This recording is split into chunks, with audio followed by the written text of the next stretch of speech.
ओम नमो भगवते वासुदेवाय. संत एकनाथ महाराज यांच्या जीवनचरित्रावरील चरितकथात्मक कादंबरी एकोबा.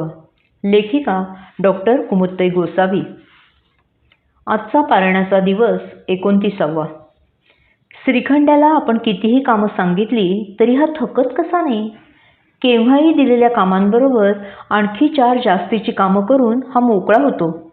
आल्याच्या अगदी पहिल्या दिवशी देखील स्नानाला जाताना खुंटीवर टेकलेली कावड हाती घेऊन परतताना रिकाम्या हाताने येण्यापेक्षा एक कावड आणतो पाण्याची असं म्हणत चक्क घेतली की कावड खांद्यावर. श्रीखंड्याची ती एका खांद्यावर कावड, दुसऱ्या खांद्यावर बारीक चौकडीचा पंचा आणि त्याच्या द्रुतगतीने पडणाऱ्या पावलांबरोबर हिंदोळणारे कावडीतील कलशघट. गिरिजाबाईंच्या डोळ्यासमोरून त्याची ती मूर्ती हटेना. बरं झालं श्रीखंड्या मुलांच्या जन्मानंतर आला नसता या पोरानं स्वतः न खाता पिता दिवस रात्र नुसते कष्टच उपसले असते. तेव्हा नाहीतर नाही, पण आता वाड्यात आल्यापासून प्रत्येकाला कामी येतोय.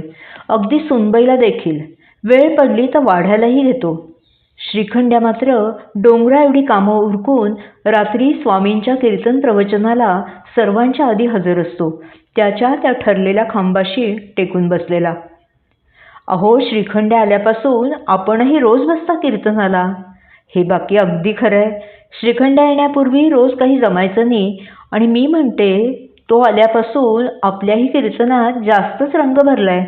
वा, म्हणजे आज आम्हाला आपल्यासारखं श्रीखंड्या पुराणच सांगावं लागणार. नुसतं पुराण ऐकून पोट भरलं असतं तर तुमच्या स्वयंपाकघराकडं कोणी पाहिलं तरी असतं का? फराळाचं तयार आहे म्हटलं, मग उशीर कशाचा? श्रीखंड्याचा. मगाशी म्हटलं तर म्हणाला एवढी एक कावड आणतो आणि आलोच. कावड आणायला एवढा वेळ? खरंच नाही, एवढा वेळ श्रीखंड्याला कधीच लागला नाही. उद्धवा, जरा बघतोस का बाबा श्रीखंड्याला?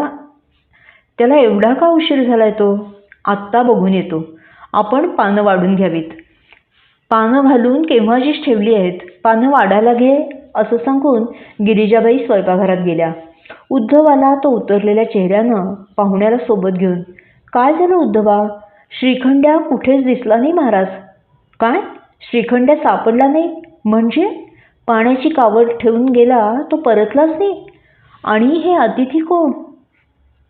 महाराज, मी द्वारकेचा विप्र आहे. तुला कुठे भेटले हे उद्धवा? इथे वाड्याच्या महाद्वारी. होय महाराज, यांची भेट महाद्वारीच झाली. परंतु आपल्या प्रतिष्ठान नगरीत पहिल्यांदा गाठ पडली ती श्रीखंड्याचीच. तुम्हाला कसं कळलं तो श्रीखंड्या आहे म्हणून? त्यानंच तर मला वाड्याची वाट दाखवली. आपण विश्वास ठेवा न ठेवा, पण मला द्वारकेतील अनुष्ठानात दृष्टांत झाला. काय सांगितलं दृष्टांतात तुम्हाला द्वारकाधीशानं? मी सध्या पैठणला नाथांच्या घरी आहे. त्यांच्या सेवेत आहे अलीकडे. कसली सेवा करता? असं विचारलं तर म्हणाला घरकाम. आपल्याकडं घरकाम करणारा आणखी कोणी सेवेकरी आहे? कारण वाडा दाखवणाऱ्या पाणक्याचं नाव त्यानं श्रीखंड्या म्हणून सांगितलं होतं. मी आपल्या सेवेतल्या द्वारकाधीशाला भेटायला द्वारकेहून एवढ्या लांबून आलो आहे. नाथांनी काय जाणायचं ते जाणलं तरीही अतिथीला म्हणाले, द्वारका सोडून द्वारकाधीश कशाला येतील? आपल्यासारख्या परमभक्तासाठी प्रतिष्ठान नगरीत दूर थोडीच आहे भगवंताला. बोलवताय ना आपल्या घरी अलीकडे चाललेल्या सेवेकऱ्याला? अलीकडे तर श्रीखंड्याच आलाय आमच्या घरी आणि तोच तर कुठे सापडत नाहीये. श्रीखंड्याला तर कावड घेऊन मी या खांबापर्यंत आलेला पाहिला आणि मी गेलो गोठ्यात गाईंना दुपारची वैरण घालायला. गोठ्याशी गोरोबा भेटला म्हणून थोडा वेळ झाला परतायला. श्रीखंड्याला सारं पैठण शोधून थकलं, तो काही गवसला नाही. तेव्हा नाथांनी द्वारकेच्या अतिथीच्या स्वप्नदृष्टांतातील तथ्य रात्रीच्या कीर्तनात सर्वांच्या साक्षीनं मान्य केलं. श्रीखंड्यानं रोज वाहिलेली पाण्याची कावड, ज्या रांजणात तो कावडीनं पाणी भरायचा तो रांजण, आणि त्यानं जिच्यावर तासनतास चंदन उगाळलं ती सहाण, याच विजयी पांडुरंगाबरोबर विधिवत पूजन करून नाथांनी त्या दिवशी रात्रीच्या कीर्तनात श्रीखंड्या आख्यान सांगितलं. श्रीकृष्ण अंतर्यामी सर्वभूता, जगकर्मांचा कृष्ण करता, कर्म करुनी तो अकर्ता, विदेहता निजरूपे. आपल्या प्रत्येकाच्या हृदयात श्रीकृष्ण परमात्मा रूप अंशानं आहेच, तरीही प्रत्येकाचं त्याच्याकडे लक्ष जातच असं नाही. काही वेळा तर तो कोणाच्याही रूपानं पूर्णांशानं आपल्या अवतीभोवती वावरत असतो, तरीही त्याची ओळख आपल्याला पटत नाही. आता हेच बघा ना, आपला श्रीखंड्या रोज या खांबाशी बसून कीर्तन ऐकायचा. आज तो कुठे गेलाय कोणालाच माहिती नाही. श्रीखंड्या कोण होता बरं? पाणक्या, सेवेकरी, भक्त?